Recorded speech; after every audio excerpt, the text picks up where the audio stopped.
आईने हिंदी के एक नए एपिसोड में आपका स्वागत है। इस वीडियो की शुरुआत करने वाले हैं पहले भारत के रक्षा मंत्रालय से आई एक बड़ी रिपोर्ट से। भारत के रक्षा मंत्रालय ने एक रिक्वेस्ट फॉर इन्फॉर्मेशन को इशू किया है, जिसके अंतर्गत 200 की संख्या में जो लाइट हेलीकॉप्टर्स हैं, इनके खरीद की बात की गई है। ये हेलीकॉप्टर क्रमशः रिकॉनेसेंस और सर्विलेंस रोल में यूज किए जाएंगे।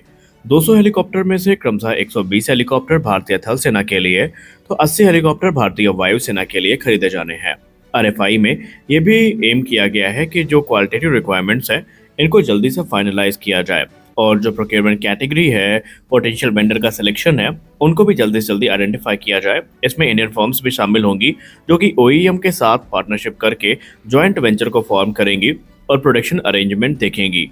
हमने आपको पहले भी कहा था कि भारतीय थल सेना और वायुसेना दोनों में जो लाइट हेलीकॉप्टर्स हैं, इनकी काफ़ी ज़रूरत है, क्योंकि हम लोग अपने मिशन को एग्जीक्यूट करने के लिए चेतक और चीता जैसे हेलीकॉप्टर पर डिपेंडेंट है, जो कि अपने समय अवधि को पूरा कर चुके हैं और उनको उड़ाना भी अब सेफ नहीं है। और यही बात अब भारत के रक्षा मंत्रालय को समझ में आई है। हालांकि ये प्लेटफॉर्म कौन सा होगा, इसको लेकर संशय बना हुआ है, लेकिन बहुत सारी उम्मीदें हैं कि ये LUH ही होने वाला है। अब यहाँ पर अगर LUH होता है तो ये हमारे इंडिजिनस प्रोग्राम के लिए या आत्मनिर्भर भारत इनिशिएटिव के लिए एक बड़ी जीत होगी, क्योंकि ऑलरेडी लिमिटेड सीरीज प्रोडक्शन को हम लोग सर्विस में देख चुके हैं और हम लोग एक्सपेक्ट ही कर रहे थे कि जो बड़ा ऑर्डर है LUH का, वो देखने को मिल सकता है। तो देखते हैं कि कहीं ये जो कॉन्ट्रैक्ट होगा ये वही तो नहीं है। डोनाल्ड ट्रंप की जो हरकतें हुई हैं, उसके बाद से भारत के अलावा अमेरिका में तो इनका विरोध और तेजी के साथ शुरू हुआ है।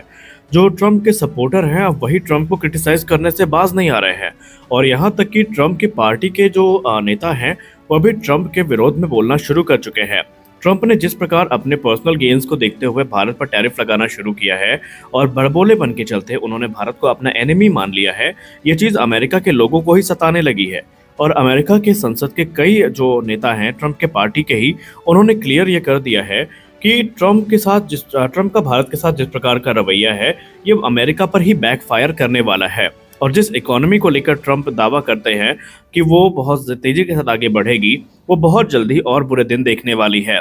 इनफैक्ट जो कुछ वहाँ के सांसद हैं या यूं कह लें नेता हैं, उन्होंने ये कह दिया है कि ट्रंप की हरकतों के चलते भारत ने यूएस के साथ अपनी जितनी वेपन डील्स हैं उन पर रोक लगा दी है।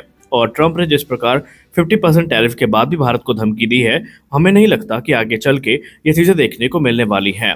इनफैक्ट भारत को लेकर उनका ये भी कहना है कि भारत के रक्षा मंत्री की एक प्लान्ड विजिट थी वाशिंगटन की, उसको भी कैंसिल कर दिया गया है। और उन्होंने स्पष्ट शब्दों में कहा कि ट्रंप के अंडर अमेरिका ने अपने जो बुरे दिन हैं वो देखने शुरू कर दिए हैं। और कहीं ना कहीं उनका कहना सच भी है, क्योंकि आपको याद होगा हाल ही में हम सब ये मान के चल रहे थे कि बहुत जल्दी जो अभी अमेरिका और भारत के बीच में एडिशनल 6 की संख्या में P8I पोसाइडन की डील होनी है, वो फाइनलाइज कर ली जाएगी, तो उस पर भारत ने रोक लगा दी है। हालांकि रोक लगाने का कारण तो स्पष्ट नहीं किया गया है, लेकिन माना जा रहा है कि अमेरिकी टैरिफ इसके पीछे की एक बड़ी वजह हो सकती है। इसके अलावा जो हाल ही में F-35 को लेकर भारत के अधिकारियों ने अमेरिकी अधिकारियों से संपर्क किया और स्पष्ट शब्दों में कहा कि भारत को इनकी ज़रूरत नहीं है, ये भी इसका एक इंडिकेशन है कि भारत और अमेरिका के बीच में सब कुछ सही नहीं है। वहीं अमेरिकी खुफिया एजेंसी के पूर्व अधिकारियों का कहना है कि ट्रंप की ये हरकत ट्रंप को जीत नहीं बल्कि अमेरिका को नुकसान करवा रही है, कि ट्रंप का एक क्लोज एलाई जो ट्रंप अमेरिका के साथ जो खड़ा रहता था हमेशा, वो अब चाइना की तरफ अपना रुख कर रहा है और रशिया के करीब और जा रहा है। और ये चीज़ें अमेरिका के लिए बिल्कुल भी अच्छी नहीं होने वाली हैं और इसीलिए ट्रंप को एक बार फिर से पुनर्विचार करने की जो सलाह है वो दी गई है, क्योंकि आप जो कर रहे हैं वो भारत का तो कुछ खास नहीं करेगा, लेकिन अमेरिका को इसके ज़्यादा नुकसान उठाने पड़ेंगे।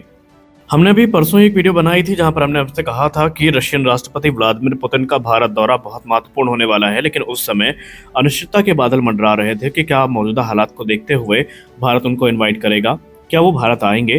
तब इसमें स्पष्टीकरण सामने आ चुका है। भारत के NSA अजित डोवाल सर ने, जो व्लादिमीर पुतिन है रूस के प्रेसिडेंट, उनसे बातचीत करी है और अब ये कंफर्म हो गया है कि रशियन राष्ट्रपति का जो भारत दौरा है ये बहुत जल्दी होने वाला है। पूरी उम्मीदें हैं कि ईयर एंड में हमें व्लादिमीर पुतिन का दौरा भारत का होता दिखाई पड़ेगा। और इस दौरान अब ये लगभग कंफर्म हो चुका है कि कुछ बड़ी डिफेंस डील हैं जो उनके इस दौरे के दौरान फाइनलाइज करी जाएंगी और उसके पीछे की एक लॉजिकल वजह भी है।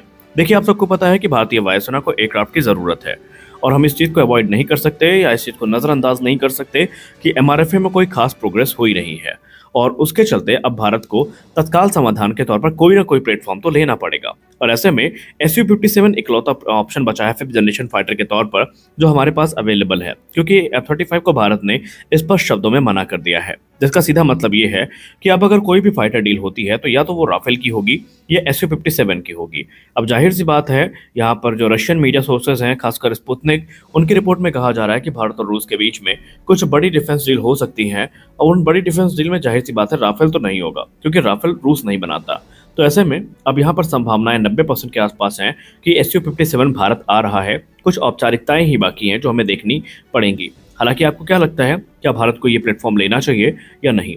साथ ही साथ आप ये भी बताइए कि ट्रंप की ये जो हरकत है उसको देखते हुए भारत को क्या रूस पर अपना फुल सपोर्ट प्रदर्शित करना चाहिए और हमें अब अपने हितों को देखते हुए ही निर्णय लेना चाहिए, क्योंकि जाहिर सी बात है कि ट्रंप ने जिस प्रकार की हरकत करी है उसके बाद से पूरा भारतवर्ष नाखुश है। और ऐसे में भारतीय वायुसेना जो कि अपनी कैपेबिलिटी को लेकर काफ़ी स्ट्रगल कर रही है, तो उसके लिए यहाँ पर सबसे बढ़िया हमारे लिए यही होगा कि हम किसी की धमकियों को भी नज़रअंदाज करते हुए जो SU-57 जैसे प्लेटफॉर्म है उनके तरफ ही देखें। हमारी अगली बड़ी अपडेट तेजस मार्क 2 को लेकर आ रही है। तेजस मार्क 2 को लेकर जैसा कि हम सब जानते हैं कि वो इस समय अपने प्रोडक्शन लाइन में है और उस पर जो काम है वो अनवरत चल रहा है, लेकिन इसको लेकर एक नई अपडेट सामने आई है जो कि असेंबली लाइन से है। असेंबली लाइन को लेकर रिपोर्ट में बताया जा रहा है कि तेजस मार्क 2 फाइटर एयरक्राफ्ट अब अपने जो स्ट्रक्चरल इंटीग्रेशन वर्क है उनसे आगे बढ़ चुका है और अब जो इसमें एवियोनिक इंटीग्रेशन है वो चल रहा है। मीडिया रिपोर्ट्स में स्पष्ट शब्दों में कहा गया कि तेजस मार्क 2 फाइटर एयरक्राफ्ट को जल्दी से जल्दी जो रोल आउट है वो करने का प्रयास यहाँ पर किया जा रहा है। रिपोर्ट्स बता रही हैं कि इसने एक क्रिटिकल माइलस्टोन को रीच कर लिया है, जहां पर ये पहला प्रोटोटाइप है तेजस मार्क 2 का अब एयरफ्रेम इंटीग्रेशन से electronic and avionic system integration के क्षेत्र में आगे बढ़ चुका है।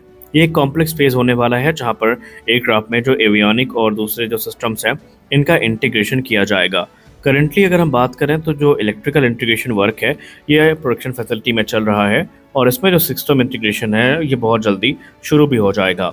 इसमें जो कि एवियोनिक्स और सब सिस्टम्स हैं वो लगातार असेंबली लाइन में आने शुरू हो गए हैं, जिसके बाद इसमें जो आगे का काम है जा रहा है कि इस इंटीग्रेशन वर्क के कंप्लीट होने के तुरंत बाद जो ग्राउंड रन टेस्ट हैं वो शुरू कर दिए जाएंगे। लेकिन इसके बारे में शायद हमें पता ना चले, क्योंकि HAL पहले भी कंफर्म कर चुकी है और आडा भी कंफर्म कर चुकी है कि सब कुछ काफ़ी साइलेंटली होगा। इसके लिए कोई बड़ा हमें समारोह या सेरेमनी देखने को नहीं मिलेगी, जहाँ पर आमतौर पर हमें देखने को मिलता है।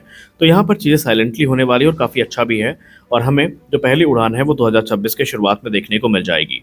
पहला प्रोटोटाइप ये मान के चलिए कि बहुत जल्दी कुछ ही महीनों में रोल आउट के लिए तैयार हो जाएगा, ऐसा अब उनका मानना है, क्योंकि चीज़ें युद्ध स्तर पर आगे बढ़ रही हैं। इनके लिए इंजन ऑलरेडी हमारे पास आ चुके हैं और जो इंजन डील है इस पर भी एक बड़ी रिपोर्ट है, लेकिन उस पर हम थोड़ा स्पष्टीकरण का इंतजार कर रहे हैं, क्योंकि यहाँ पर कुछ हर्डल्स की खबरें सामने आई हैं। अब वो कितनी सच हैं ये हमें आगे चल के पता चलेगा।